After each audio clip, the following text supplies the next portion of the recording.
ان الحمد للہ نحمده ونستعینه ونستغفره ونعوذ باللہ من شرور انفسنا ومن سیئات اعمالنا من يهده اللہ فلا مضل له ومن يضلل فلا هادی له واشهد ان لا الہ الا اللہ وحدہ لا شریک له واشهد ان محمدا عبدہ ورسولہ اما بعد فإن خير الحديث كتاب الله وخير الهدي هدي محمد صلى الله عليه وآله وسلم وشر الأمور محدثاتها وكل محدثة بدعة وكل بدعة ضلالة وكل ضلالة في النار. أعوذ بالله السميع العليم من الشيطان الرجيم من همزه ونفخه ونفثه. بسم الله الرحمن الرحيم. رب اشرح لي صدري ويسر لي امري واحلل عقدة من لساني يفقهوا قولي. بسم الله الرحمن الرحيم. ان الله وملائكته يصلون على النبي يا ايها الذين آمنوا صلوا عليه وسلموا تسليما. اللهم صل على محمد وعلى آل محمد كما صليت على ابراهيم وعلى آل ابراهيم انك حميد مجيد. اللهم بارك على محمد وعلى آل محمد كما باركت على إبراهيم وعلى آل إبراهيم إنك حميد مجيد. اللهم ربنا آتنا في الدنيا حسنة وفي الآخرة حسنة وقنا عذاب النار. ربنا آتنا من لدنك رحمة وهيئ لنا من أمرنا رشدا. لا إله إلا أنت سبحانك إني كنت من الظالمين. حسبنا اللہ ونعم الوکیل ولا حول ولا قوة الا باللہ العلی العظیم.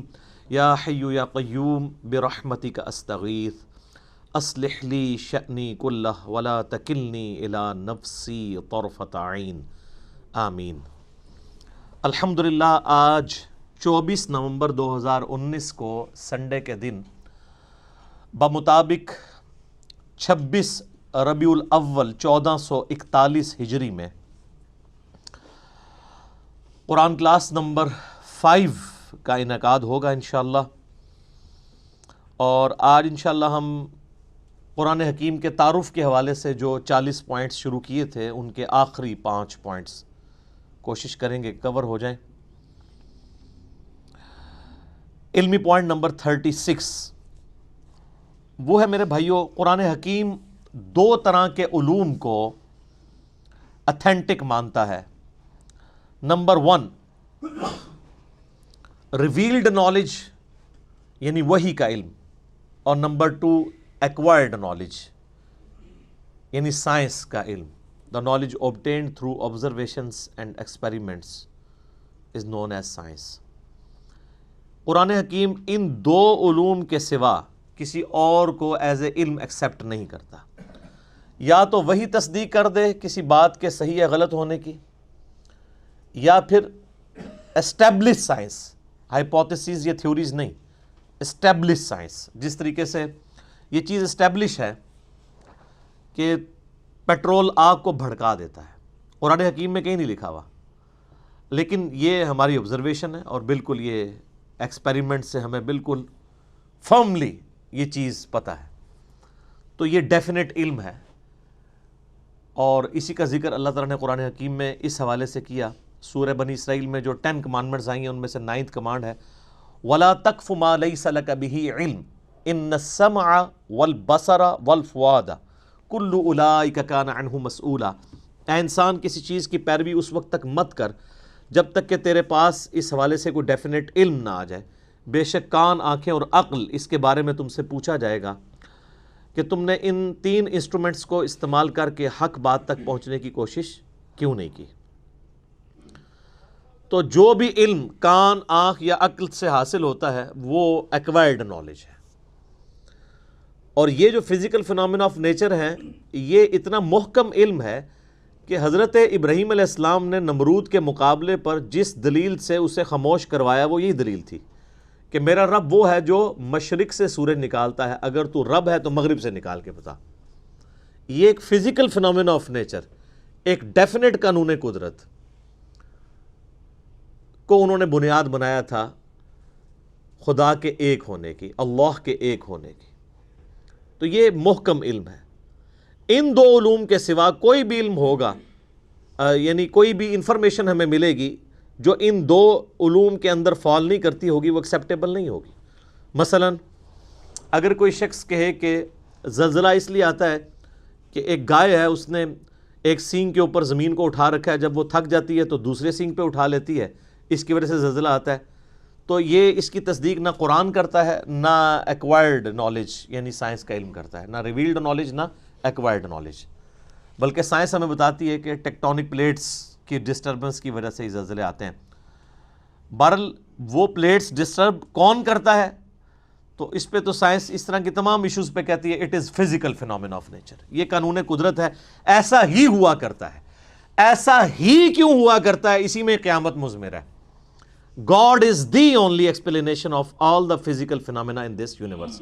اس کائنات میں ہونے والے ہر فزیکل فینومینا کی ایکسپلینیشن خدا ہے، اللہ کی ذات ہے، کہ اس نے یہ محکم قوانین بنائے ہوئے ہیں اور ان قوانین کے تحت یہ چیزیں چل رہی ہیں۔ ان قوانین نے ان چیزوں کو پیدا نہیں کیا۔ سورج مشرق سے نکلتا ہے، یہ قانون ہے، اس قانون نے سورج کو پیدا نہیں کیا۔ ہم جتنی بھی انفارمیشن حاصل کرتے ہیں وہ قوانین کی حاصل کرتے ہیں۔ انڈے میں سے چوزا نکلتا ہے تو یہ ایک علم ہے، اس علم کی وجہ سے انڈا اور چوزا نہیں بنے ہوئے۔ جتنی بھی چیزوں کو آپ ڈیپ ڈگ کریں گے تو الٹیمیٹلی آخر میں جا کے یہی کہنا پڑتا ہے it is physical phenomena of nature, یہ قانون قدرت ہے، ایسا ہی ہوا کرتا ہے۔ کیوں ہوا کرتا ہے ایسا ہی، اس کے پیچھے اللہ ہے۔ ان دو علوم کے سوا کوئی بھی علم ہوگا اس کو قرآن حکیم ایکسیپٹ نہیں کرے گا، اسلام اسے علم کے طور پر نہیں مانتا۔ اسی طریقے سے آپ کو پتہ ہے ہمارے تو سب کانٹیننٹ کے معاشرے میں چیز مشہور ہے کہ اگر گھر کی منڈیر پہ کوا بیٹھا ہو تو مہمان آتے ہیں، کسی کی جوتی پہ جوتی چڑھ دے تو کہتے ہیں اس کے لیے سفر لکھا ہوا ہے۔ اس قسم کے کتنے توہمات ہیں جو ہمارے معاشرے میں عام ہیں۔ ان چیزوں کی تصدیق نہ سائنس کرتی ہے اور نہ ہی قرآن یا سنت وحی کا علم کرتا ہے۔ اور آپ یہ دیکھ لیں کہ جو لوگ ایکوائرڈ نالج کو بھی مانے ہوئے ہیں نا، وہ بھی کافی حد تک توہمات سے بچے ہوئے ہیں۔ اگر آپ کسی گورے سے کہیں نا کہ کالی بلی راستہ کاٹ دے تو اس کا مطلب ہے تمہارے لیے نحوست ہے۔ سر آپ ٹنڈولکر کے آگے 100 کالی بلیاں پھیر دیں پھر بھی آپ کو سینچری مار کے جائے گا۔ یہ ساری نحوستیں آپ کے اوپر پڑتی ہیں۔ اپنی باقی کمزوریوں کو ان چیزوں کے ساتھ جوڑنا یا اللہ کی طرف سے ملنے والی کسی کامیابی کو کسی اور چیز کے ساتھ جوڑ دینا، یہ توہم پرستی ہے۔ اللہ کے ساتھ چیزوں کو جوڑنا چاہیے۔ محنت آپ ضرور کریں گے لیکن الٹیمیٹلی اللہ کے اوپر بات کو چھوڑنا ہے کہ فیصلہ تو اس نے کرنا ہے۔ کئی بار سارے حالات اور واقعات آپ کی فیور میں ہوتے ہیں لیکن اللہ کا ڈیسیژن ہی ہوتا ہے کہ ایسا نہیں ہونا چاہیے۔ جو سیدنا علی کا قول ہے کہ میں نے اپنے ارادوں کے ٹوٹنے سے اپنے رب کو پہچانا ہے، کہ ہر چیز فیوریبل ہے لیکن پھر بھی رزلٹ اپوزٹ نکلا ہے، خدا کی مرضی کچھ اور۔ تو توہمات کو ہٹا کر ڈیفینٹ علم کے اوپر قرآن نے جو ہے وہ اسلام کی تعلیمات کی بنیاد رکھی ہے۔ اور یہ جو سائنس کا علم ہے یہ اتنا محکم علم ہے، اس کے بارے میں اللہ تعالیٰ نے قرآن حکیم میں 1000 سے زیادہ آیات ہیں جو سائنٹیفک فینومینا یا فزیکل فینومینا آف نیچر کے ساتھ ڈیل کرتی ہیں۔ اور اس کا کلائمیکس وہ آیت ہے سورہ حامیم السجدہ کے بالکل اینڈ میں، سَنُرِيهِمْ آیَاتِنَا فِي الْآفَاقِ وَفِي أَنفُسِهِمْ حَتَّى يَتَبَيَّنَ لَهُمْ أَنَّهُ الْحَقُّ۔ ان قریب ہم انہیں زمین و آسمان میں اور ان کی اپنی جانوں میں ایسی نشانیاں دکھائیں گے کہ یہ پکار اٹھیں گے، یہ بات مان لیں گے کہ یہ قرآن حق ہے، یہ کلام حق ہے۔ آج جس طریقے سے اللہ تعالیٰ نے سائنس کے ذریعے انسانیت کو کائنات کے چھپے ہوئے راز آشکار کیے ہیں، پہلے لوگوں کو تو ان چیزوں کا آئیڈیا نہیں تھا۔ یعنی اگر نبی علیہ السلام کے مبارک زمانے میں صحابہ کرام کو یہ بتایا گیا کہ تمہارا ایک ایک عمل نوٹ کیا جا رہا ہے، آج تو آپ کو پتہ ہے کہ ٹیرا بائٹس کے اندر USB آ چکی ہوئی ہیں۔ ابھی تو یعنی اس کے اوپر بھی تحقیق ہو رہی ہے کہ انسان کا تھوک جو ہے نا، اگر اس کو بھی سٹوریج کے طور پہ یوز کیا جائے تو انسانی ہسٹری کا بہت بڑا ڈیٹا جو ہے وہ تھوک کے اندر سٹور کیا جا سکتا ہے، چپس کی فارم میں USB کی فارم میں، ہارڈ ڈسک کی فارم میں تو آپ کے سامنے چیزیں آ چکی ہیں. کتنے بڑے لیول کا نالج جو ہے وہ ایک چھوٹی سی USB کے اندر آ جاتا ہے. اب تو بلکہ ہر موبائل کے اندر میموری کارڈ ڈلے ہوئے ہیں. یہ ہم نے فزیکلی چیزیں آبزرو کر لی ہیں، کائنات کے چھپے ہوئے رازوں کو حاصل کر لیا ہے. اس کی وجہ سے کئی چیزیں جو ایمان بالغیب سے تعلق رکھتی تھی وہ ایمان بالشہادہ ہو چکی ہیں، ہمارے سامنے ہو چکی ہیں کہ ہاں یار اگر یہ ہو رہا ہے تو وہ کیوں نہیں ہو سکتا. CCTV کیمرہ جو ہے ایک ایک 2 مہینے 3 مہینے کی ریکارڈنگ کرتے ہیں، ایک ایک چیز کی ریکارڈنگ کرتے ہیں. دنیا کا مہنگے سے مہنگا کتا بھی وہ سیکیورٹی نہیں پرووائڈ کر سکتا جو CCTV کیمرہ آپ کو کرتا ہے، کیونکہ اس کو نہ نیند آنی ہے، نہ اسے اونگ آنی ہے، نہ اسے بھوک لگنی ہے، نہ ایسے کو گولی مار کے ختم کر سکتا ہے. وہ تو ایسے خفیہ جگہ پہ لگے ہوتے ہیں اور ہر چیز آپ ریوائنڈ کر کے ایک ایک چیز دیکھ سکتے ہیں، پکڑی جاتی ہیں چیزیں. تو یہ سب کچھ اللہ تعالیٰ نے انسان کو کان، آنکھیں اور عقل کے ذریعے فزیکل فینومین آف نیچر کو آبزرو کر کے یہ ساری چیزیں ترقی کروائی ہیں. تو اسی کانٹیکسٹ میں یہ بات بھی یاد رکھیے گا کہ قرآن حکیم کے جو پرانے تراجم ہیں ان میں جہاں جہاں ہمارے بزرگوں سے سائنس کی علم کی کمی کی وجہ سے غلطیاں ہو گئی ہیں، وہ غلطیاں آپ قرآن کے کھاتے میں نہیں ڈالیں گے. قرآن کے صرف ٹیکسٹ کی گارنٹی ہے کہ یہ محفوظ ہے. اگر قرآن کا ترجمہ کسی نے ایسا کیا جو اس وقت کے لمیٹڈ سائنس کے نالج کے تحت اتنا ہی کسی کو علم تھا تو وہ اب قرآن کے کھاتے میں نہیں ڈالا جا سکتا. اس وقت لوگوں نے کتنی کتنی باتیں کر دی. مثلا یہ قرآن حکیم میں جو سورہ لقمان میں آیا 5 علوم کا ذکر آیا، تو اس میں ایک اس چیز کا علم بھی تھا کہ کوئی جان نہیں جانتی کہ ماں کے پیٹ میں کیا ہے. سورہ لقمان میں بھی اور صورتوں میں بھی اس کا ذکر آیا. تو ترجمہ کرنے والوں نے اس کا ترجمہ کر دیا کہ لڑکا ہے یا لڑکی، خود سے ہی بیچ میں ڈال دیا، جو آج ہمارے لیے مصیبت بنی ہوئی ہے. کیونکہ اب الٹرا ساؤنڈ کے ذریعے کافی زیادہ آپ کو یعنی معلومات حاصل ہو جاتی ہیں. ہمارا تو ابھی اس طریقے سے یہاں پہ اتنا ایڈوانس الٹرا ساؤنڈ نہیں ہے، باہر کے ملکوں میں تو کلرڈ ہے اور ایک ایک چیز وہ بتا دیتے ہیں. وہ ترجمہ کرنے والوں کی غلطی تھی. قرآن حکیم میں سیکس کے پوائنٹ آف ویو سے نہیں لکھا ہوا کہ کوئی نہیں بتا سکتا کہ لڑکا ہے یا لڑکی، بلکہ قرآن میں یہ ہے کہ کوئی نہیں جانتا کہ ماں کے پیٹ میں کیا ہے. اب اس کا تعلق کس چیز کے ساتھ ہے؟ قرآن حکیم میں اللہ تعالیٰ نے سورہ تغابن میں فرمایا هُوَ الَّذِي خَلَقَكُمْ فَمِنْكُمْ كَافِرٌ وَمِنْكُمْ مُؤْمِنٌ. وہی اللہ ہے جو تمہاری تخلیق کرتا ہے، کوئی تم میں سے کافر ہو جاتا ہے، کوئی مومن ہو جاتا ہے. یعنی جب اللہ پیدا کرتا ہے اس وقت تو سب کو ایک جیسا ہی پیدا کرتا ہے. پھر بعد میں حالات و واقعات کے بعد انسان اپنی صلاحیتوں کو یوز کر کے یا تو بات ماننے والا بن جاتا ہے یا انکار کرنے والا.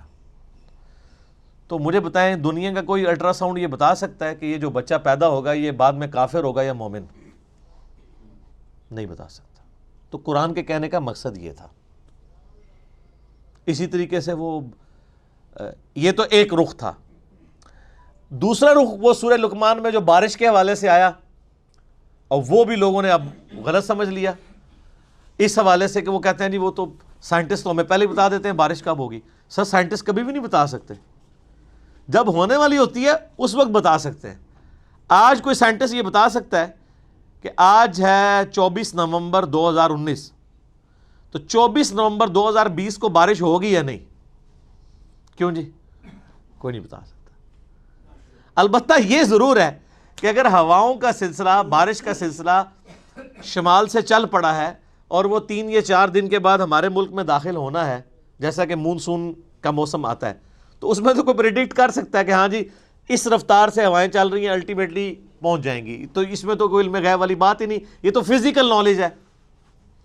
جو فزیکل نالج ہے وہ علم الغیب نہیں ہے. علم غیب کی ڈیفینیشن ہے جو نالج فزیکل نہ ہو. مثلا فرشتے آپ ڈیٹیکٹ نہیں کر سکتے الٹرا ساؤنڈ کے ذریعے، کسی چیز کے ذریعے بھی. البتہ پانی زمین میں کس گہرائی کے اندر ہے اس کو آپ سائنٹیفکلی جج کر سکتے ہیں، اور وہ فزیکل نالج ہوتا ہے. کیوں؟ جو آپ انسٹرومنٹ زمین میں گڑھا کھود کے داخل کرتے ہیں اس سے ویوز نکلتی ہیں، وہ ریباؤنڈ ہو کے واپس آتی ہیں، اس سے آپ کو پتہ چلتا ہے کہ اتنی دور فاصلے کے اوپر پانی موجود ہے. تو یہ فزیکل نالج ہے نا. ہاں اگر کوئی شخص کھڑا کھڑا کسی جگہ یوں ہاتھ رکھے یا ہاتھ رکھے بغیر کہہ دے کہ جی یہاں پہ پانی اتنی گہرائی میں ہے،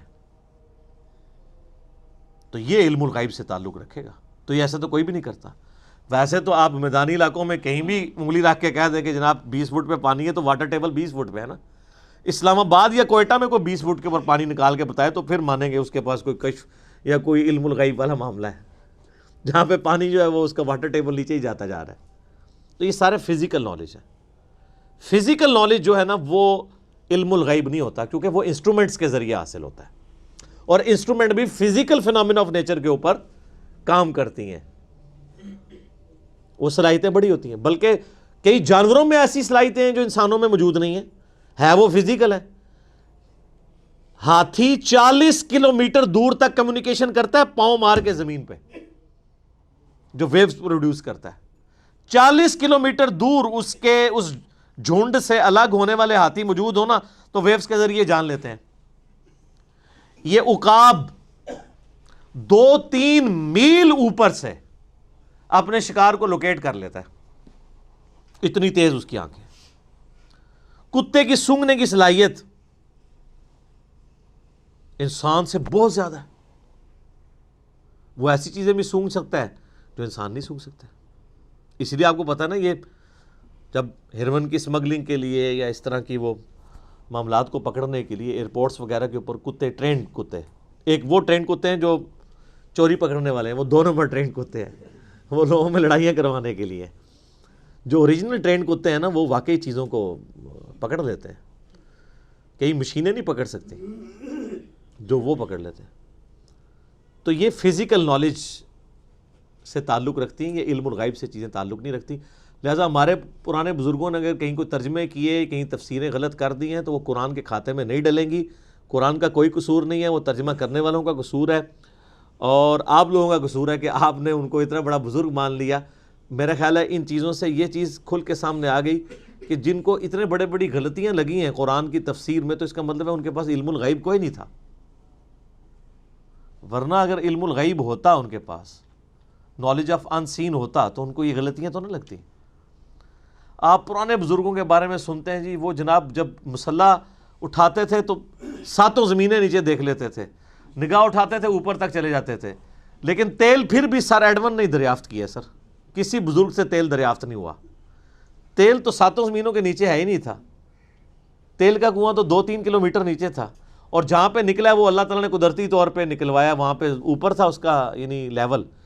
سب سے پہلا تیل کا کنواں جو ہے وہ 1758 کے راؤنڈ اباؤٹ امریکن ایک اسٹیٹ ہے پنسلوینیا, اس میں تیل کا کنواں نکلا تھا.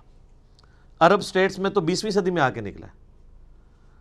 تو اور سب کانٹیننٹ جو سارے بزرگوں کا گڑھ تھا, کسی رحمۃ اللہ علیہ نے کوئی ایک کے تیل کا کنواں بھی دریافت کیا یہاں پہ کہ ان کے نام کی تختی لگی ہوتی. تو یہ کہاں زمین سے نیچے دیکھتے تھے, کچھ بھی نہیں دیکھ سکتا ایسے کوئی. تو یہ جدید سائنس نے ان کے یہ سارے کے سارے دعوے بھی جھوٹے ثابت کر دیے. تو قرآن پاک کا وہ ترجمہ اور تفسیر جو پرانے بزرگوں نے کیا وہ قرآن کے کھاتے میں نہیں ڈلے گا. کیمیائے سعادت میں اگر امام غزالی نے لکھ دیا کہ سورج زمین سے 60 گنا بڑا ہے, تو یہ ان کے لیک آف نالج تھا. آج ہمارے بچے کو بھی پتا ہے کہ 13 لاکھ گنا بڑا ہے. اب 60 کو 13 لاکھ گنا کرنے کے لیے چلے 60,000 بھی کہہ دیتے تو ہم 2-4 صفرے لگا کے ان کو بخشوا لیتے. اتنی بڑی غلطیاں ان سے کیسے ہوئی ہیں؟ اسی لیے کہ ان کے پاس وہ علم نہیں تھا جو آج سائنس کے ذریعے ہمیں پتہ ہے. تو یہ ان کا کوئی عیب بھی نہیں ہے, اس میں ان کی توہین بھی نہ کی جائے.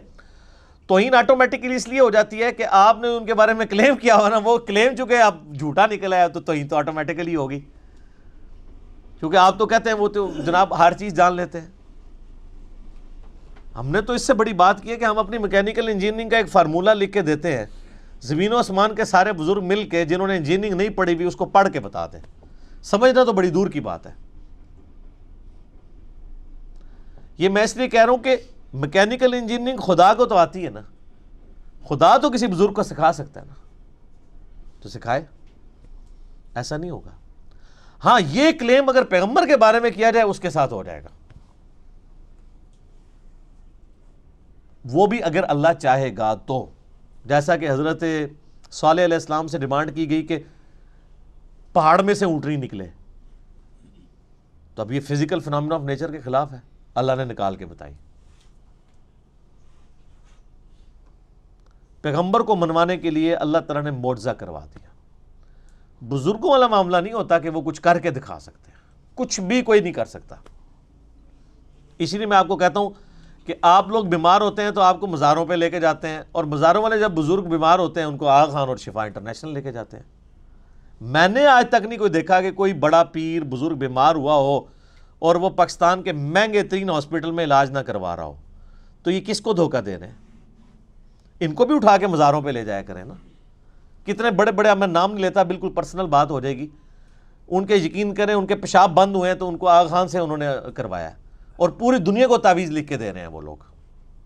لاکھوں مرید ہیں ان کے، ایک تعویذ خود لکھ کے اپنا پیشاب کھول کے بتا دیتے نا۔ کوئی کچھ نہیں کر سکتا۔ تو اس طرح کی جو چیزیں جڑی ہوئی ہیں فزیکل نالج کے ساتھ، اس میں اگر کہیں پہ کسی نے غلطی کھائی ہے تو اس کو آپ قرآن کے کھاتے میں نہیں ڈالیں گے، بلکہ آپ ڈالیں گے بابوں کے کھاتوں میں۔ بابوں کے کھاتوں میں بہت کچھ ڈال چکا ہوا ہے، اس میں سے یہ بھی ڈال دیں آپ۔ اسی طریقے سے ترجمے، سائنس کے نالج کم ہونے کی وجہ سے غلط کر دیے۔ میں نے اکثر مثال دی، ایک بڑی یعنی نمائندہ مثال ہے قرآن میں، جو بخاری مسلم میں آتا ہے کہ پہلی 5 آیات سورۃ العلق کی نبی علیہ السلام پہ پہلی وہی نازل ہوئی ہے، اقرأ بسم ربک الذی خلق، خلق الانسان من علق۔ ہمارے پرانے سارے بزرگوں نے خلق الانسان من علق کا ترجمہ کیا ہے، اللہ تعالیٰ نے انسان کو خون کی پھٹکی سے پیدا کیا، ڈراپ آف بلڈ سے پیدا کیا۔ یہ ترجمہ سارے کرتے آئے، حالانکہ اس کے لیے ان کے پاس کوئی بنیادی دلیل موجود نہیں تھی۔ لیکن اب جب ماڈرن لوگ آئے ہیں، انہوں نے کہا جی علق تو کہتے ہیں سسپینڈڈ چیز کو، اردو میں بھی معلق لفظ، لٹکی ہوئی چیز کو کہتے ہیں یہ معلق ہے۔ تو علق کا ترجمہ ہے کہ انسان کو اللہ نے پیدا کیا ایک ایسی چیز سے جو سسپینڈڈ فارم میں تھی۔ تو وہ تو آج ہمیں جو ہے وہ ایمبریولوجی کی فیلڈ کے لوگ بتا رہے ہیں کہ بچہ انیشل سٹیج پہ رحم مادر میں ایک ایمبریو کی فارم میں، سسپینڈڈ فارم میں، وال آف دا یوٹرس کے ساتھ چپکا ہوا ہوتا ہے، جیسا کہ ایک جونک چپکی ہوئی ہوتی ہے اور اس میں سے وہ خوراک حاصل کرتا ہے۔ پھر جب وہ بڑا ہوتا ہے پھر پورا معاملات آگے چلتے ہیں۔ علق کا ترجمہ عربی میں جونک بھی بنتا ہے، اور اس ایمبریو کی اگر آپ انیشل شکل دیکھیں وہ بھی جونک کی شکل ہے، لیکن یہ ہمیں الیکٹرانک مائکروسکوپ کے بعد پتہ چلا۔ آج کے جب لیٹسٹ لوگ ترجمہ کرتے ہیں تو وہ پھر یہ ترجمہ کرتے ہیں کہ ایک ایسا یعنی انیشل ایمبریونک سٹیج سے انسان کو اللہ نے بڑا کیا جو جونک نما تھی، جو یوٹرس آف مدر کی وال کے ساتھ چپکی ہوئی تھی، اور اس طریقے سے آگے معاملات چلے۔ بلکہ اس حوالے سے ایک یعنی پروفیسر کیتھ مور جو اس وقت دنیا میں اس فیلڈ میں اتھارٹی مانے جاتے ہیں، انہوں نے تو باقاعدہ اپنی یعنی ٹیکسٹ بک ان کی ایز اے ٹیکسٹ بک ان کی کتاب پڑھائی جاتی ہے ایمبریولوجی کی فیلڈ میں۔ انہوں نے قرآن حکیم کی باقاعدہ آیات جو ہے وہ کوٹ کی ہیں کہ سب سے بہترین ایکسپلینیشن ایک ایمبریو کس سٹیجز سے گزرتا ہے، جنین جسے ہم اردو میں کہتے ہیں، قرآن حکیم کرتا ہے۔ اور انہوں نے باقاعدہ پھر اسلام بھی قبول کیا اس کی وجہ سے۔ انہوں نے کہا مجھے یہ بات ماننے میں کوئی عار نہیں ہے کہ قرآن حکیم ایمبریولوجی کی فیلڈ کے حوالے سے جو باتیں کرتا ہے وہ 8 سے 100 سال پہلے بھی کسی کو نہیں پتہ تھی، اور چاہے جائے کہ 8 سے 1400 سال پہلے ایک شخص جو ریگستان میں پیدا ہوا ہے وہ یہ ساری چیزیں بتائے جو کہ ہمیں 20ویں صدی میں بھی 1960s 70s میں آ کے الیکٹرانک مائکروسکوپ کی وجہ سے جو چیزیں ہم پر ریویل ہوئی ہیں، یہ اس کے سوا کوئی چارہ نہیں کہ ہم مانیں کہ اس کا سورس ڈیوائن ہے، یعنی اللہ کی طرف سے۔ انہوں نے باقاعدہ اسلام بھی قبول کیا۔ تو یہ جو سائنٹیفک فیکٹس ہیں قرآن کے، یہ وقت کے ساتھ ساتھ سامنے آ رہے ہیں، اور اس میں ایک بہت کڑوی بات ہے لیکن سمجھنے کے لیے وہ چیز ضروری ہے، کیونکہ نبی علیہ السلام نے خود سمجھائی ہے۔ دیکھیں نبی صلی اللہ علیہ وآلہ وسلم اتنے منصف مزاج ہیں، مسلم شریف میں اوپر تلے 3 احادیث ہیں جو آج پبلکلی اگر ان کو بیان کر کے ان کی ایکسپلینیشن کی جائے تو آپ واجب القتل ہو جائیں، اور باقاعدہ امام مسلم رحمہ اللہ کی ان 3 احادیث کے اوپر جو باب باندھا گیا نا اس کی ہیڈنگ ہے کہ نبی علیہ السلام کی اطاعت کن کاموں میں واجب ہے اور کس میں نہیں واجب۔ اب آپ سوچ رہے ہوں گے کس میں نہیں واجب، یہ کون سی چیز ہے؟ تو وہ 3 حدیثیں اوپر تلے ہیں صحیح مسلم میں، نبی علیہ السلام کے فضائل والے چیپٹر کے اندر۔ اچھا، چیپٹر نبی علیہ السلام کے فضائل کا ہے اور حدیثیں یہ ہیں، اور یہ صرف مسلم میں نہیں، ابو داؤد میں بھی ہے، بڑی مشہور حدیث ہے، تعبیر نحل والی۔ نبی علیہ السلام کچھ اصحاب کے پاس سے گزرے تو وہ گرافٹنگ کر رہے تھے، پیوند کاری کر رہے تھے کھجور کی فصل کو بڑھانے کے لیے۔ تو نبی علیہ السلام فرمایا ایسا کیوں کر رہے ہیں؟ ان کا اس سے فصل زیادہ ہوتی ہے۔ تو آپ نے فرمایا اگر ایسا نہ کرو تو کیا ہے؟ تو نبی علیہ السلام نے اس کو اس حوالے سے سمجھا کہ یہ نیچر میں تبدیلی ہے، آپ یہ کہہ کے چلے گئے۔ تو صحابہ کرام نے رزلٹ وہی نکالا جو ایک مسلمان کو نکالنا چاہیے تھا۔ انہوں نے اس سال گرافٹنگ نہیں کی تو وہ کھجوروں نے کم پھل دیا۔ تو انہوں نے آ کے نبی علیہ السلام کو شکایت کی کہ یا رسول اللہ آپ نے یہ مشورہ دیا تھا تو یہ تو پھل ہی ہمارا کم ہوا ہے۔ تو آپ علیہ السلام نے فرمایا کہ دیکھو جو چیز میں تمہیں اللہ کے ریفرنس سے بیان کروں نا، قرآن یا سنت کی فارم میں، اس پہ تو تم ضرور عمل کیا کرو، اور جو چیز میں اپنے تجربے سے تمہیں بیان کروں اور وہ تمہارے دنیاوی کسی معاملے سے تعلق رکھتی ہو تو انتم اعلم بامر دنیاکم، تم اپنے دنیا کے کام کو مجھ سے بہتر سمجھتے ہو۔ اندازہ کریں آپ آج کے زمانے میں آپ یہ بات کر سکتے ہیں کسی کے سامنے؟ وہ گستاخ رسول کا فتویٰ لگا دے گا۔ اور نبی علیہ السلام خود اپنے بارے میں کہہ رہے ہیں کہ دیکھو دنیاوی معاملات کو تم بہتر سمجھتے ہو۔ ظاہر ہے نبی علیہ السلام کا تو ایکسپیرینس نہیں تھا شجرکاری کے حوالے سے، آپ کا تو سارا ایکسپیرینس جو ہے وہ بھیڑ بکریاں پالنے کے اعتبار سے تھا۔ اور آپ علیہ السلام کا بھی انصاف دیکھیں، آپ نے یہ نہیں کہا کہ اب میں نے جو فرما دیا تو بس وہ فرما ہی دیا ہے۔ آپ نے کہا دیکھو میں جب کوئی چیز دین کے طور پہ تمہیں تعلیم کروں اللہ کے ریفرنس سے، وہ تو تمہیں ماننا ضروری ہے، دنیاوی میں مشورہ دوں تو تم بہتر سمجھتے ہو اپنے معاملات کو۔ تو اس پہ باقاعدہ باب مسلم شریف میں باندھا گیا کن معاملات میں نبی علیہ السلام کی اطاعت واجب ہے اور کس میں نہیں۔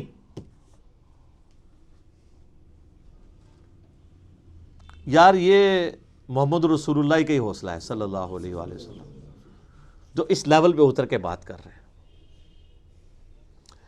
یا تو یعنی ان پڑھ جاہل لوگ جن کو نماز بھی نہیں آتی ہے، دین کے حوالے سے ان کے مشورے لوگ ماننے کے لیے تیار ہو جاتے ہیں، اور دنیا کے حوالے سے کتنے پیر ہیں ان کے کہنے کے اوپر لوگوں نے بچے اپنے ذبح کر دیے۔ یہ لوگوں کا علمی لیول ہے۔ تو نبی صلی اللہ علیہ وآلہ وسلم نے انصاف کیا اور فرمایا کہ دنیاوی معاملات کو تم بہتر سمجھتے ہو۔ آج اگر کوئی ہمیں آگے کہتا ہے نا جی نبی علیہ السلام نے آپ کو ایٹم بم کا طریقہ کیوں نہیں بتایا؟ بھائی اس لیے نہیں بتایا کہ اللہ نے ان کو نہیں بتایا۔ اچھا تو وہ پیغمبر کس طرح ہوئے؟ پیغمبر اس طرح ہوئے کہ وہ ہمارے ہدایت کے امام ہیں، وہ ہمارے سائنس کے ٹیچر نہیں ہیں، نہ ان کی یہ فیلڈ تھی۔ اگر اللہ تعالیٰ نے آج کے دور میں کوئی پیغمبر مبعوث کرنا ہوتا تو اس کو وہ سائنٹیفک نالج ہوتا جو آج کسی سائنٹسٹ کو نہ ہوتا۔ اس زمانے میں جتنا نالج ریکوائرڈ تھا، جو ضرورت کے تحت تھا، اللہ تعالیٰ نے دے دیا۔ اب علم غیب شہادتیں رکھو نا اپنے کول۔ اگر علم غیب کے ساتھ ان چیزوں کو جوڑا جائے تو نبی علیہ السلام خود سے اگر غیب کا علم جان لیتے ہوتے تو آپ کسی کی فصل تباہ ہونے کا مشورہ اس کو دے رہے ہوتے؟ یا فصل کم ہونے کا مشورہ دے رہے ہوتے؟ نہیں۔ اچھا اس زمانے میں علم غیب ہوتا ہی نہیں تھا، کسی صحابی نے نہیں کہا یا رسول اللہ آپ کو تو علم غیب ہے، تو آپ سے یہ غلطی کیسے ہو گئی کہ آپ نے ہمیں تعبیر نحل والا مسئلہ دیا؟ اب آپ لاکھ اس کی کوئی تعویلات کرتے پھر کچھ بھی نہیں ہوتی ہے۔ اسی لیے میں کہتا ہوں کتابوں کا دین اور ہے اور بابوں کا دین اور۔ بابے اتنا کچھ بتا کے گئے ہیں غلط کہ وہ آج صبح میں ڈاکٹر سرار صاحب کا ایک لیکچر سن رہا تھا اصحاب کہف کے بارے میں، تو میرے دماغ میں ایک چیز آئی جو پہلے کبھی نہیں آئی تھی۔ اصحاب کہف کو 300 سال تک اللہ تعالیٰ نے سلایا نا جی۔ اصحاب کہف سے بڑا کوئی ولی ہے جن کو قرآن میں اللہ نے ولی ڈکلیئر کیا ہے، جن کے لیے اتنا بڑا معجزہ اور کرامت کی ہے؟ تو وہ جب اصحاب کہف اٹھتے ہیں سو کے تو آپس میں گفتگو کرتے ہیں ہم کتنی دیر سوئے؟ تو کہتا ہے ایک دن یا دن کا کچھ حصہ۔ تو ان کو تو یہ پتہ ہی نہیں تھا 300 سال سوئے ہیں، تو ان کو علم غیب کیوں نہیں تھا؟ اس سے بھی بڑھ کے حضرت عزیر علیہ السلام کو قرآن میں آتا ہے اللہ نے 100 سال کے لیے سلا دیا۔ تو ان سے پوچھا اٹھانے کے بعد ہاں بتاؤ کتنی دیر سوئے؟ انہوں نے کہا ایک دن یا دن کا کچھ حصہ۔ اللہ نے فرمایا 100 سال سویا رہا ہے۔ اگر وقت کا پیغمبر 100 سال سونے کے بعد اٹھے اور اسے یہ لگے میں ایک دن سویا ہوں اور اللہ کے بتانے پہ پتہ چلے، تو آپ کے بابوں کا علم غیب، کشف، الہام، یہ ساری کہانیاں کتنے گئی ہیں؟ اور یہ تو بالکل سیدھی سیدھی باتیں ہیں. اور ویسے آپ کو صحیح مشورہ دیتے ہیں قرآن ڈائریکٹ نہیں پڑھنا چاہیے، بندہ گمراہ ہو جاتا ہے. ہاں ظاہر ہے قرآن جب پڑھے گا تو جو چیز آپ نے دین کے طور پہ لوگوں کو بتائی ہوئی ہے وہ گمراہی ثابت ہو جائے گی، اور جو چیز واقعی دین ہے اس کو آپ گمراہی سمجھتے ہیں تو خود بخود تطہیر ہو جائے گی. اچھا یہ سارے واقعات آپ کو پتہ ہیں لیکن کبھی اس کی انجینئرنگ نہیں ہوئی تھی. یہ تو ریورس انجینئرنگ جب ہوئی ہے نا تو آپ پتہ چلا کہ ہاں یار اس کو اس اینگل سے بھی دیکھنے کی ضرورت ہے کہ قرآن حدیث میں تو کہیں علم غیب والا یہ معاملہ ہی نہیں. قرآن و حدیث میں علم غیب صرف یہی ہے کہ اللہ تعالیٰ جسے چاہے پیغمبروں میں سے چنتا ہے. سورہ آل عمران آیت نمبر 179 کہ اس کو غیب کی خبر دے دیتا ہے. باقی علم الغیب پہ میرا مسئلہ نمبر 6 اور A اور 6B دیکھ لیں تو آپ کو معاملات کھل جائیں گے. علمی پوائنٹ نمبر 37 وہ ہے میرے بھائیو، چونکہ قرآن حکیم عربی زبان میں نازل ہوا ہے لہٰذا عربی زبان سے جب اسے ٹرانسلیٹ کیا جائے گا نا کسی اور زبان کے اندر تو الفاظ کے چناؤ میں فرق آئے گا. یہ آپ نے ذہن میں رکھنا ہے. البتہ مفہوم میں فرق نہیں آئے گا. اور یہ صرف عربی کا معاملہ نہیں ہے، دنیا کی کسی بھی زبان کو دوسری زبان میں ٹرانسلیٹ جب کیا جاتا ہے تو ایک جیسے الفاظ کے ساتھ نہیں ہو سکتا. مثلاً اگر میرے سامنے 10 انگلش کے پروفیسر بیٹھے ہوں جنہوں نے M.Phil کیا ہوا ہو اور وہ اردو سپیکنگ ہوں بائی برتھ، کاپٹک ہوں یعنی وہ بائی برتھ اردو لینگویج جاننے والے ہوں، ان کی مادری زبان ہو، اور 10 کے 10 لوگوں کو میں انگلش کا ایک مضمون دوں اور میں کہوں کہ اسے اردو میں ٹرانسلیٹ کرو، تو کیا 10 کے 10 لوگ من و عن ایک ایک لفظ سیم ترجمہ کریں گے؟ نہیں، الفاظ کے چناؤ میں فرق آئے گا چونکہ انگلش ٹرانسلیٹ ہو رہی ہے اردو. ایون انگلش کو انگلش میں بھی ٹرانسلیٹ کریں تو الفاظ کے چناؤ میں فرق پڑ جائے گا کیونکہ ایک لفظ کے ایکویلنٹ کئی الفاظ ہوتے ہیں، وہ اپنی انٹینسٹی کے پوائنٹ آف ویو سے یوز ہوتے ہیں. کوئی شخص اس لفظ کی انٹینسٹی کو کچھ اور سمجھ کے اس کے لیے کوئی اور ترجمہ کر دے گا. ترجمے میں الفاظ کے چناؤ میں فرق ضرور آئے گا لیکن مفہوم میں کبھی فرق نہیں آئے گا. یہ میں بات اس لیے کر رہا ہوں کہ مولویوں نے سب سے بڑا دھوکہ یہ دیا ہے وہ جی ترجمے لوگوں نے چینج کر دیے، جی کدھر ترجمہ پڑھیے جی، اور سر جس کا مرضی پڑھیں کوئی فرق نہیں پڑتا، بلکہ سب سے بہتر ہے گوگل حافظہ اللہ کا پڑھیں. ہاں آپ دنیا کی کوئی لینگویج ڈالیں اس میں ایک کمانڈ کے اوپر ود ان 1 سیکنڈ دوسری طرف انگلش میں اس کا ترجمہ آ جاتا ہے. چاہے وہ آپ عربی کی کوئی حدیث ڈال دیں، آن لائن فری ہے، کوئی پیسے نہیں. آپ گوگل میں جا کے لکھیں، گوگل ٹرانسلیٹر کھولیں تو 2 ڈبے بنے ہوئے آ جائیں گے. لیفٹ ڈبے میں آپ کوئی دنیا کی زبان، جناب جتنی زبانیں، کسی بزرگ کو بھی اتنی زبانیں نہیں آتی ہیں، دنیا کی 3000 سے زیادہ زبانیں ہیں، کسی زبان کو آپ ڈالیں دوسری طرف انگلش میں ترجمہ ہو کے آ جائے گا. اور وہ ترجمہ کرنے کے لیے گوگل یہ بھی نہیں دیکھے گا کہ میں نے بریلویوں والا ترجمہ دکھانا ہے، دیوبندیوں والا ہے، حدیث والا ہے، شیعہ والا، اس نے وہی ترجمہ دکھانا ہے جو اس کا بنتا ہے، تو پکڑا جائے گا. تو یہ دھوکہ انہوں نے دیا ہوا ہے اور اس کی وجہ سے پھر وہ قرآن سے وہ ایسا روند مارتے ہیں کہ لوگ قرآن پڑھنا چھوڑ دیں. وہ کہتے ہیں نہیں جی لو اس نے ترجمہ وہ کر دیا، یہ کر دیا.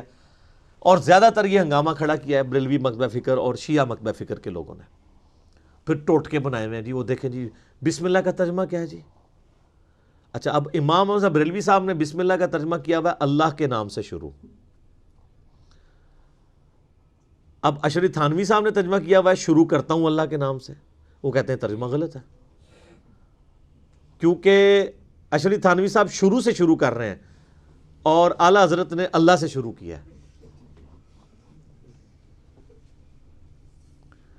حالانکہ آپ کا ہنسنا ہی بتا رہا ہے کہ اینڈ رزلٹ تو ایک ہے، شروع کرتا ہوں اللہ کے نام سے یا اللہ کے نام سے شروع. شیطان کے نام سے تو کسی نے نہیں شروع کیا. مفہوم دونوں باتوں کا سیم ہے کہ نہیں؟ وہ کہتے ہیں نہیں جی بہتر ترجمہ یہ ہے. تو میں کہتا ہوں پھر اگر یہ بہتر ترجمہ یہ ہے آپ اردو لنگوسٹک میں تو کہہ سکتے ہیں لیکن عربی کے پوائنٹ آف ویو سے بسم اللہ کا ترجمہ جو آپ نے کیا ہوا ہے نا اس کے لیے بسم اللہ بھی آپ کو چینج کرنی پڑے گی. وہ بسم اللہ بنے گی اللہ الذی باسمہ ابدہ، اللہ ہے وہ جس کے نام سے میں شروع کرتا ہوں. اگر بسم اللہ میں سے آپ نے اللہ کو پہلے نکال کے نکالا تو اللہ بھی ایسی بسم اللہ بنا سکتا تھا، کوئی مشکل تو کوئی نہیں تھا۔ اگر بسم اللہ میں اللہ کو پہلے نمبر پہ لانا ہوتا تو پھر بسم اللہ یوں ہونی چاہیے تھی، اللہ الذی، اللہ ہے وہ ہستی، بِاسمہ، کہ جس کے نام کے ساتھ ابدہ میں ابتدا کرتا ہوں۔ تو اب آپ اللہ کے ساتھ جھگڑا کریں کہ یار یہ بسم اللہ ٹھیک ہو جائے کسی طریقے سے، اللہ سے سفارش کرتے ہیں، کتنی نان سینس بات ہے، اور ان باتوں کے اوپر الجھ رہے ہیں۔ نہیں، ترجمہ غلط ہو گیا، ترجمہ غلط ہو گیا۔ تو ترجمہ کبھی بھی، اگر ترجمہ ٹھیک کی بات کرتے ہیں بریلویوں کے، آپ اپنے ترجمے اٹھائیں نا، وہ آپس میں ایک جیسے نہیں ہیں۔ یعنی اعلیٰ حضرت کا ترجمہ ہے، پیر کرم شاہ صاحب کا ترجمہ ہے، ڈاکٹر طاہر القادری صاحب کا ترجمہ ہے، اس کے علاوہ غلام سعود سعیدی صاحب کا ترجمہ ہے، یہ تو سارے بریلوی سرٹیفائیڈ عاشق رسول ہیں نا، ان کے ترجمے ذرا رکھیں، کیا 100% سیم ہے؟ نہیں، مفہوم سیم ہوگا، اور مفہوم کو اگر آپ سیم دیکھیں گے تو دیوبند، اہل حدیث اور شیعہ کے ترجمے بھی ایک جیسے ہی ہوں گے، مفہوم ایک ہوگا۔ ڈنڈی جب بھی ماری جاتی ہے وہ تفسیر میں ہے، اگر کوئی ترجمے میں کہیں مارتا بھی ہے وہ پکڑا جاتا ہے۔ اس پہ میں نے ڈیٹیل لیکچر مسئلہ نمبر 170 ریکارڈ کروا دیا، 170 نمبر، اس میں میں نے بتایا کہ جس نے ڈنڈیاں ماری ہیں وہ کہاں پہ پکڑا گیا۔ اچھا، لیکن دوسری طرف ان کے تراجم کا یہ حال ہے کہ ان کے اپنے بزرگوں نے بھی ترجمے غلط کیے ہوئے ہیں۔ اگر ہم اسے ٹیکنیکلی اگر ہم اس کا انالیسس کریں، مثلا فَبِأَيِّ آلَاءِ رَبِّكُمَا تُكَذِّبَانِ، اس کا ترجمہ سارے بزرگوں نے کیا ہوا ہے، اور تم اپنے رب کی کون کون سی نعمت کو جھٹلاؤ گے اے جن و انس کے گروہ۔ حالانکہ دوزخ کی آیات کے بعد بھی آیت ریپیٹ ہوتی ہے سورہ الرحمن میں، دوزخ کا ذکر آتا ہے، قیامت کا ذکر آتا ہے، جو اللہ کے غضب کی نمائندہ مثالیں ہیں۔ اس کے بعد یہ تو نہیں ہونا چاہیے تھا کہ تم اپنے رب کی کون کون سی نعمتوں کو جھٹلاتے ہو۔ یہ ترجمہ غلط کیا ہے انہوں نے۔ اعلیٰ کا مطلب نعمت نہیں ہوتا، قدرت کی نشانی ہوتا ہے۔ وہ نعمت بھی ہو سکتی ہے اور زحمت بھی ہو سکتی ہے۔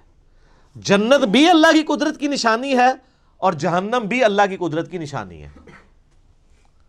التذکیر بآلاء اللہ، اللہ کی بڑی بڑی نشانیوں کے ساتھ نصیحت کرنا۔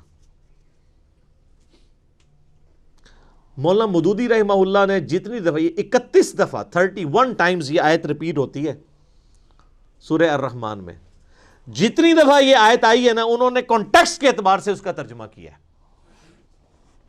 جہنم کے لیے یہ ترجمہ نہیں کیا تم اپنے رب کی کون کون سی نعمت کو جھٹلاؤ گے، اور نعمت تو خود عربی کا لفظ ہے، ثم لتسألن یومئذ عن النعیم، اس دن تم اپنے رب کی، تم سے پرسش ہوگی ہر نعمت کے بارے میں۔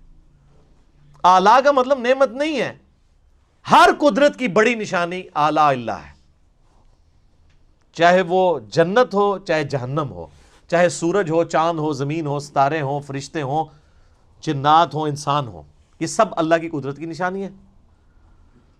تو مولانا مودودی رحمہ اللہ نے پھر کانٹیکسٹ کے اعتبار سے ہر دفعہ ڈیفرنٹ ترجمہ کیا۔ تو پھر پڑھا لکھا بندہ تو پھر پڑھا لکھا ہی ہوتا ہے نا سر، لیکن اس کے بعد ڈگری نہیں ہوتی، ڈگری ہوتی تو پھر غلط ترجمہ کر دیتا۔ ٹھیک ہے، ویسے ڈگری بھی انہوں نے بعد میں لے لی تھی احمد شغل میلے میں، ان کی ڈگریوں کی باقاعدہ سکینڈ کاپیاں موجود ہیں نیٹ کے اوپر۔ مولانا مودودی تو پھر آپ کو پتہ ہے آئنسٹائن تھے نا، جب مولویوں نے شغل میلہ لگایا نا، یہ ڈگری ڈگری ڈگری، انہوں نے کیا من دسو تو درس نظامی دے کورس دے پیپر کیڑے نے، انہوں نے کہا جی آخری دسو، آخری سال دے 6 مہینے کی تیاری کے بعد مودودی صاحب نے پیپر دے کے ان کے منہ پہ ڈگری لا کے ماری۔ ڈگریوں کے جس کے اوپر پی ایچ ڈی ہوتی ہوں تو وہ ڈگری ہیں، جس کو ڈاکٹر اقبال 18 سال کی عمر مودودی صاحب کی، اور ڈاکٹر اقبال کہہ رہے ہیں کہ یہ بندہ مسلمانوں کا تھنک ٹینک ہے مستقبل کا۔ الجہاد فی الاسلام ان کی کتاب جب پڑھی، ڈاکٹر اقبال نے ان کو یہاں بلایا تھا۔ آپ کو پتہ ہے نا پاکستان میں یہ جو منصورہ میں جماعت اسلامی کا مرکز ہے، یہ ڈاکٹر اقبال نے لے کے دیا ہوا ہے ان کو، جن کو ہم حکیم الامت اور کتنے بڑے بڑے القابات دیتے ہیں، شاعر مشرق۔ تو ان کو بھی پتا تھا کہ جینیس بندہ تو جینیس ہوتا ہے، اس کو ان چیزوں کی ضرورت نہیں ہوتی ہے۔ مجھے وہ غامدی صاحب کی بات یاد آ گئی، ان سے کسی نے پوچھا نا جی آپ کے پاس ڈگری ہیں؟ ڈگری نہیں ہے۔ تو انہوں نے کہا ہم تو بزرگوں سے پڑھتے رہے ہیں۔ انہوں نے کہا کسی بزرگ نے آپ کو ڈگری نہیں دی؟ انہوں نے کہا بزرگ ڈگریاں نہیں دیتے، بزرگ پڑھانے کے بعد دعائیں دیتے ہیں، تو دعائیں لی ہوئی ہیں بزرگوں کی۔ یعنی یہ ڈگریوں والی دھونس اور اس طریقے سے یہ معاملات یہ خود ان سے بھی مس ہینڈل ہوئے ہوتے ہیں. یہ ترجمے کے پوائنٹ آف ویو سے میں نے ایک امپورٹنٹ چیز بتا دی. اچھا اسی میں ایک اور چیز ہے کہ الفاظ کے چناؤ میں بعض اوقات دوسری لینگویج میں جب آپ جاتے ہیں تو معاملات مس ہینڈل بھی ہو جاتے ہیں، حالانکہ اس میں انٹینشن بری نہیں ہوتی ہے، گستاخی کا فتویٰ نہیں لگنا چاہیے. مثلا واللہ خیر الماکرین، اس کا لفظی ترجمہ یہی ہے کہ اللہ تعالیٰ سب سے بہتر مکر فرمانے والا ہے، لیکن مکر کا لفظ اردو میں نٹوریس ہے. اب اعلیٰ حضرت نے اس کا ترجمہ کیا اللہ تعالیٰ وَمَكَرُوا وَمَكَرُ اللَّهِ، یہ آیت واللہ خیر الماکرین سورہ آل عمران میں. کافروں نے بھی مکر کیا اور اللہ نے بھی اپنی خفیہ تدبیر فرمائی، اور اللہ تعالیٰ سب سے بڑھ کر خفیہ تدبیر فرمانے والا ہے. اچھا آپ یہ بریلوی لے کے آتے ہیں، وہ کہتے ہیں جی یہ دیکھیں جی یہ ہے بڑا مؤدب ترجمہ. ہم جناب ایک معصومانہ عرض کرتے ہیں تدبیر تو خود عربی کا لفظ تھا، اللہ نے کیوں نہیں استعمال کیا؟ اللہ کو نہیں پتا تھا بعد میں میری گستاخی ہو جانی ہے مکر کے لفظ سے. اب جن لوگوں نے مکر کا ترجمہ مکر ہی کر دیا ان کے اوپر یہ وہ لٹھ لے کے انہوں نے مکر پہ کہتے ہیں گستاخی ہوگی گستاخی ہوگی، حالانکہ کوئی ان کی انٹینشن گستاخی کی نہیں تھی. انہوں نے مکر کو انہوں نے کہا نہیں اردو میں مکر نٹوریس لفظ کے طور پہ استعمال ہوتا ہے. انہوں نے کہا بھائی لاکھ انہوں نے یقین دلایا کہ بھائی ہم اس نیت سے نہیں کر رہے ہیں، ٹھیک ہے آپ بہتر ہے جو آپ نے ترجمہ کیا لیکن یہ بھی کوئی غلط نہیں ہے، لیکن پیچھے. اب جب میں نے اعلیٰ حضرت کا سورہ آل عمران سے نکالا ہے کہ صحابہ کرام کے جب وہ غزوہ احد اور بدر کے کانٹیکسٹ میں تھوڑا سا وہ ڈگمگائے تو وہاں پہ اعلیٰ حضرت نے ترجمہ کیا ہے تم نے نامردی دکھائی، باقیوں نے ترجمہ کیا ہے تم نے کمزوری دکھائی. یہ جو میرا وہ پرائم منسٹر کے دفاع پہ گستاخ صحابہ کا فتویٰ، لاکھوں لوگوں نے میرا وہ کلپ دیکھا ہے، اس میں ایچ ڈی کیمرے میں نے دکھایا نامردی کا لفظ استعمال کیا ہے اعلیٰ حضرت نے صحابہ کرام کے لیے. تو آپ دیں سرٹیفکیٹ آج کے رسول ہونے کا. تو مجھے کئی بریلوی علماء نے بھی فون کیا، کہتے سانو بھی نہیں سی پتا. میں کہا اڑاؤ نا میدان وچ کہو نا کہ اعلیٰ حضرت صحابہ نو نہ مرد کہہ کے گئے نے. نہ مرد کا کیا مطلب ہے؟ تو وہ تعویل کریں گے نہیں وہ اصل میں شستہ اردو میں کمزوری دکھانے کو نامردی کہتے ہیں. تو سر وہ اگر انہوں نے مکر کا ترجمہ دوسروں نے مکر کر دیا تو ادھر تو آپ ان کو نہیں معاف کر رہے تھے. اردو زبان میں اس وقت نامردی کا مطلب کیا ہے؟ جو اسٹیبلش اردو ہے اپنے بابے کا دفاع کریں گے، دوسرے کے بابوں کی چھوٹی سی بات ہوگی رگڑ دیں گے. لیکن بعض جگہ واقعی معاملات مس ہینڈل بھی ہوئے ہیں، جیسے یہ سورہ الضحیٰ کی آیت ہے وَوَجَدَكَ ضَالًّا فَہَدَىٰ.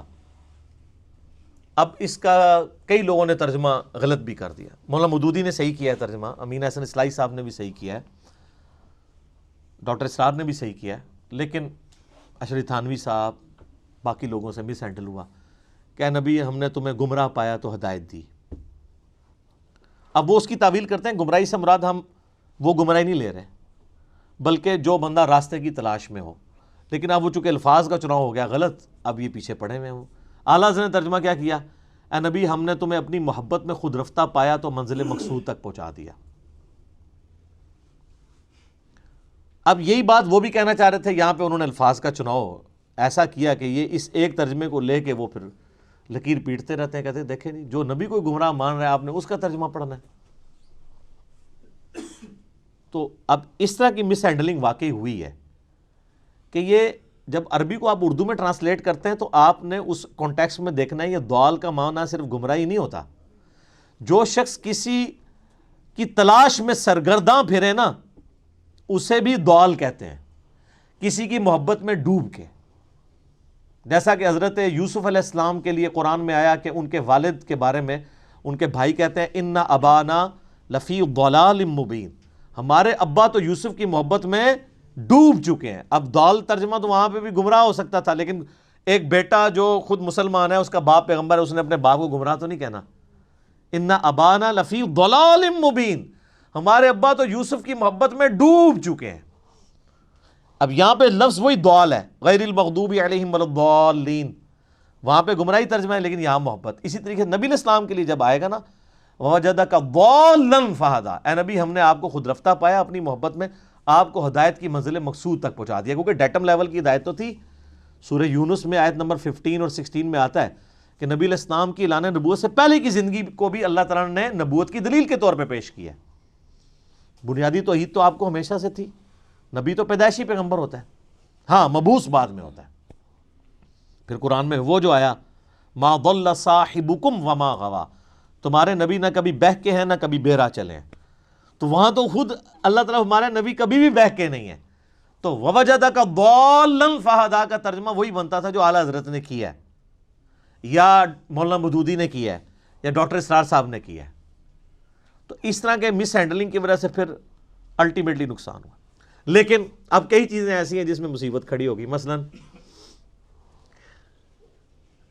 لا اقسم بہذا البلد، اس کا ترجمہ سب نے کیا ہے اے نبی میں تیرے شہر مکہ کی قسم کھاتا ہوں۔ اللہ تعالیٰ نے مکہ کی قسم یاد فرمائی ہے، اور یہ بھی بالمفہوم ترجمہ ہے، جو اس کا باللفظ ترجمہ ہے وہ ڈیفرنٹ بنتا ہے۔ وہ یہ بنتا ہے میں تیرے شہر مکہ کی قسم نہیں کھاتا ہوں، لیکن وہ عربی کا سٹائل ہے، چونکہ یہ ایک لٹریچر کی بک ہے اور دعوت کے لیے اتری ہے، تو وہ جو اس طرح کا لا جو سٹارٹ میں آتا ہے نا، لا اقسم بیوم القیامہ، وہ جو پہلا لا ہوتا ہے نا وہ ان کے عقائد کی نفی کے لیے ہوتا ہے۔ لا نہیں، غلط کہتے ہو تم، اقسم بیوم القیامہ، میں قسم کھاتا ہوں قیامت کے دن کی۔ تو وہ لا جو ہے وہ ان کے فرسودہ نظریات کے ساتھ جڑا ہوا ہوتا ہے، لیکن یہ عربی میں تو ہے، اردو میں آپ اس طرح کریں گے تو اردو میں ایسا نہیں اسٹائل ہوتا بولنے کا۔ تو میں بھی جو کہتا ہوں نا تو یہ سنت الہی ہے، نہ میں وابی نہ میں بابی، میں ہوں مسلم علمی کتابی۔ نہ سے بات شروع کرنا، آپ کا کلمہ ہی نہ سے شروع ہوتا ہے، کہتے ہیں میٹھی میٹھی باتوں سے سٹارٹ کریں، آپ کا کلمہ ہی نہ سے شروع ہو رہا ہے۔ لا پہلے نفی کرنی ہے، پھر اس بات کوئی معبود نہیں سوائے اللہ کے۔ اب اعلیٰ حضرت نے اس پہ کیا کیا، انہوں نے بڑی ہوشیاری دکھائی، انہوں نے ترجمہ کیا کہ اے نبی مجھے تیرے شہر مکہ کی قسم، باقیوں نے ترجمہ کیا اے نبی ہم تیرے اس شہر مکہ کی قسم کھاتے ہیں۔ اب دونوں نے سیم ترجمہ کیا، لیکن بریلویوں نے کہا اللہ تو کھاتا نہیں ہے۔ ہاں دیکھیں گستاخ ہو گئے ہیں، انہوں نے کھانے کی نسبت اللہ کی طرف کر دیا ہے۔ اللہ تو کہتا ہے نہ اسے بھوک لگتی ہے، وہ تو قرآن میں سورہ نام میں ہے نا کہ اللہ تعالیٰ تم سے سورہ ذاریات میں کھانا نہیں مانگتا، وہ تو خود تمہیں کھلاتا ہے۔ وہ کہتے ہیں یہ دیکھیں دیوبندی اور اہل حدیث یہ تو اللہ کے کھانے کے قائل ہیں، اور دیکھیں ترجمہ انہوں نے کیا کر، آپ مذاق نہ سمجھیں، یہ کتابیں لکھی ہوئی ہیں، میں کوئی زبانی کلامی بات نہیں کر رہا ہوں۔ میرے پاس بریلویت، دیوبندیت، اہل حدیث اور شیعت کا وہ نالج ہے جو ان کے اپنے بڑے بڑے گول کیپرز اور بزرگوں کے پاس بھی نہیں ہے، کیونکہ میں پنجابی اس کہنے لگا وچو وڑ کے نکلے ہوئے ہیں، مجھے پتہ ہے میں اس ساری گمراہی میں رہا ہوں نا، ہم خود یہ لوگوں کو دھوکہ دیتے رہے ہیں، ہم سے زیادہ کون جانتا ہے۔ کہتے ہیں کھاتا کھاتا، دیکھیں اللہ کی طرف کھانے کی نسبت کر دی، اللہ تو کھانے سے پاک ہے، اور دیکھیں یہ کتنا مؤدب ترجمہ ہے۔ تو وہ مؤدب ترجمہ تو میں نے بتا دیا، ان صحابہ کو نہ مرد لکھا ہوا ہے۔ ایک اور لے جائیں، سورہ نمل میں وہ جو جنات پیش ہوتے ہیں نا، حضرت سلمان علیہ السلام وہ تخت بلقیس کے لیے، تو قال عفریت من الجن، ایک بڑا دیو ہیکل جن بولا کہ میں آپ کی اس مجلس کے برخاست ہونے سے پہلے ہی وہ لے آؤں گا۔ تو اب وہ عفریت کا ترجمہ اعلیٰ حضرت نے کیا ہوا ہے ایک خبیث جن بولا۔ تو جو انبیاء کی مجلس میں انبیاء کے یعنی صحبت یافتہ جن ہیں، جو انبیاء کی خدمت پہ مامور ہیں، ان کو یعنی صحابی جن کو خبیث کہا ہوا ہے۔ اے لو دو لے جاؤ پھر اج تحفے، جڑا کہ نا بڑا بامؤدب ترجمہ ہے، اے میں ایسے دو ہی دیتے نے، اور بھی بہت ساری ہیں چیزیں۔ تو عفریت کا ترجمہ انہوں نے کیا ایک خبیث جن بولا، باقیوں نے ترجمہ کیا ایک دیو ہیکل، یعنی ایک بڑا طاقتور جن۔ تو یہ اعلیٰ حضرت سے کوئی پوچھے کہ یہ آپ کو کیسے پتہ چلا کہ وہ خبیث تھا، آپ کو اس میں کیا خباثت نظر آئی ہے؟ جن سارے تو خبیث نہیں ہوتے ہیں، جن تو قرآن پاک میں آیا کہ نبی سورہ الجن میں کہ تم فرماؤ مجھے وحی کی گئی ہے کہ جنات کا ایک گروہ یہاں سے گزر رہا تھا، انہوں نے قرآن سنا اور وہ ایمان لے آئے، انہوں نے اس کتاب کی تصدیق کی. سورہ احقاف میں پوری ڈیٹیل آتی ہے. پھر وہ اپنی قوم میں چلے گئے کہ حضرت موسیٰ کے بعد اب ایک نئے پیغمبر آئے ہیں جو کہ اسی توحید کی طرف بلا رہے ہیں جو موسیٰ علیہ السلام کے پاس آئی تھی. ایک ہی مجلس میں قرآن سنا، ایمان لائے اور دائی بھی بن گئے. تو حضرت سلیمان علیہ السلام کی مجلس میں جو جنات تھے، جب تک سلیمان علیہ السلام یا قرآن یا حدیث یہ نہ بتائے کہ کون سا کافر جن تھا اور کون سا مسلمان جن، آپ خود کس طریقے سے نیگیٹو یعنی اپروچ کیسے رکھ سکتے ہیں؟ آپ کو تو پازیٹیو اپروچ رکھنی چاہیے. اور پھر وہ اپنی خدمات پیغمبر کے وقت کے پیغمبر کے لیے پیش کر رہے ہیں اور آپ اسے کہہ رہے ہیں خبیث جن. ٹھیک ہے، تو اس لیے میں کہتا ہوں کہ پہلے لوگوں کو گستاخی کے سرٹیفکیٹ یہ دیا کرتے تھے، اب ان کے بزرگوں کے لیے بھی محبت اور عشق کا سرٹیفکیٹ جو ہے نا وہ اس پلیٹ فارم سے جاری ہوگا تو ہم مانیں گے. یا پھر آپ باقیوں کو بھی چھوڑیں جن کے اوپر آپ نے فتوے لگائے ہیں، کسی نے بری انٹینشن سے ترجمے نہیں کیے ہوئے. اچھا، وہ ایک اور قرآن پاک میں جگہ آتا ہے سورہ بقرہ میں بھی کہ یہ اللہ سے مذاق کرتے ہیں، اللہ بھی ان کے ساتھ مذاق کرے گا. وہ کہتے ہیں دیکھو جی ان کا خدا تو مذاق کرتا ہے، یہ مذاق تو بری چیز ہے، اللہ کی طرف منسوخ ہے. اچھا، اعلیٰ حضرت نے کیا ترجمہ کیا؟ انہوں نے کہا کہ یہ اللہ یہ یعنی ایمان والوں سے مذاق کرتے ہیں، اللہ تعالیٰ بھی ان سے استہزاء فرماتا ہے. اور انہوں نے عربی جی لکھتا ہے استہزاء، تاکہ مصیبت ہی نہ کھڑی ہوئے. اچھا، اسی طریقے سے قرآن پاک میں آتا ہے نا کہ اللہ تعالیٰ ان کو گمراہ کر دے گا ان کی بدعمالیوں کے سبب. تو اس طرح کے جو الفاظ اس حوالے سے آتے ہیں تو اس میں اعلیٰ حضرت ترجمہ کرتے ہیں اللہ تعالیٰ انہیں غافل کر کے مارے گا. وہ کہتے ہیں آپ کسی بھی غلط چیز کی نسبت اللہ تعالیٰ کی طرف نہیں کریں گے. یار جب اللہ تعالیٰ نے خود الفاظ کا چناؤ قرآن میں ایسا کیا ہوا ہے، اور پھر اس سے بڑھ کر یہ کہ انہوں نے پھر ترجموں میں اس لیول تک دو نمبری کی کہ باقیوں کے اوپر گستاخی کے فتوے لگا دیے. وما محمد الا رسول قد خلت من قبلہ الرسل، محمد تو نہیں مگر ایک رسول ہی، ان سے پہلے بھی کئی رسول گزرے. افئن مات، اگر یہ مر جائیں، او قتل یا قتل ہو جائیں، تو کیا تم دین سے الٹے قدم پھر جاؤ گے؟ اب اعلیٰ حضرت نے کیا ترجمہ کیا؟ محمد تو نہیں مگر ایک رسول ہی، اگر یہ انتقال فرما جائیں یا وصال فرما جائیں یا شہید کر دیے جائیں تو تم دین سے الٹے قدم پھر جاؤ گے. وہ ترجمہ ہی چینج کر دیا. ماتا کا ترجمہ تھا مر جائیں. وہ میں ڈاکٹر طارق قادری صاحب کی ویڈیو دیکھ رہا ہوں، کہتا نبی کو مرنے والا کہنے والوں تم مر جاؤ. تو یہ کس کو کہہ رہے ہیں؟ اللہ کو. سورہ زمر کی آیت ہے انک میت و انہم میتون، اے نبی تم نے بھی مرنا ہے اور تمہارے مخالفین کو بھی مرنا ہے. اب ان سے پوچھ کے قرآن نازل ہوتا تو ہوتا ہے کہ اے نبی تمہارے مخالفین کو بھی مرنا ہے اور آپ کو بھی وصال شریف فرمانا ہے. وصال عربی کا لفظ ہے، یاد رکھیے گا، اللہ نے یہ لفظ نہیں استعمال کیا. وفات بھی عربی کا لفظ ہے اور میت بھی عربی کا لفظ ہے. اب اللہ نے الفاظ کہ افئن مات او قتل یہ نازل کرواتے قرآن تو کہتے ہیں کہ آپ جو ہے نا اس کی جگہ ماتا کی جگہ وفات بھی لفظ خیر گستاخی سمجھتے ہیں، وصال استعمال کریں اور قتیلا کی جگہ استعمال کریں شہید. پھر ہماری تسلی ہوگی، مؤدب ترجمہ ہو جائے گا. اور اسی طریقے سے وہ جو سورہ فتح کی شروع کی آیات ہیں اس پہ تو میرا کلپ لاکھوں لوگوں نے دیکھا ہے، انا فتحنا لک فتحا مبینا، وہ ترجمہ ہی الٹ کر دیا ہے. یعنی وہ جو نبی علیہ السلام کی خصوصیت تھی کہ اللہ تعالیٰ آپ کی اگلی اور پچھلی خلاف اولا چیزوں کو معاف فرما چکا ہے. انہوں نے کہا اے اللہ، اے نبی، اللہ تعالیٰ آپ کے صدقے سے آپ کے پچھلوں اور آپ کے اگلوں کی غلطیوں کو کتنا دور کا ترجمہ کیا ہے. حالانکہ بخاری مسلم اٹھائیں، صحابہ کرام تو اس آیت کو کوٹ کر کے اما عائشہ اور باقی لوگ کہا کرتے تھے یا رسول اللہ آپ تو بڑے خوش نصیب ہیں کہ آپ کی اگلی پچھلی خطائیں اللہ نے معاف فرما دی ہیں. گناہ نہیں، خطا، لغزش ہے. حتیٰ کہ بخاری مسلم میں جو حدیث ہے، حدیث شفاعت، کہ سب کے سب لوگ پہلے آدم علیہ السلام کے پاس جائیں گے، پھر نوح علیہ السلام کے پاس وہ ان کو بھیجیں گے، وہ کہیں گے مجھے اپنی غلطی یاد آ رہی ہے. نوح علیہ السلام کہیں گے میں نے اپنے کافر بچے کے لیے دعا کی تھی، آج مجھے اپنی غلطی یاد آ رہی ہے. تم موسیٰ کے پاس جاؤ، موسیٰ علیہ السلام کہیں گے مجھ سے بھی بندہ مر گیا تھا. تم ابراہیم کے پاس جاؤ، ابراہیم کہیں گے مجھے بھی 3 دفعہ توریتاً جھوٹ بولنا پڑا. تم جو ہے عیسیٰ کے پاس چلے جاؤ، عیسیٰ ابن مریم کہیں گے کہ بھئی مجھے تو آج اپنی جان کی فکر ہے، البتہ میں ایک ایسے شخص کو جانتا ہوں جس کی اگلی اور پچھلی خطائیں اللہ تعالیٰ نے معاف کر دی ہیں، تم محمد رسول اللہ کے پاس جاؤ صلی اللہ علیہ وآلہ وسلم۔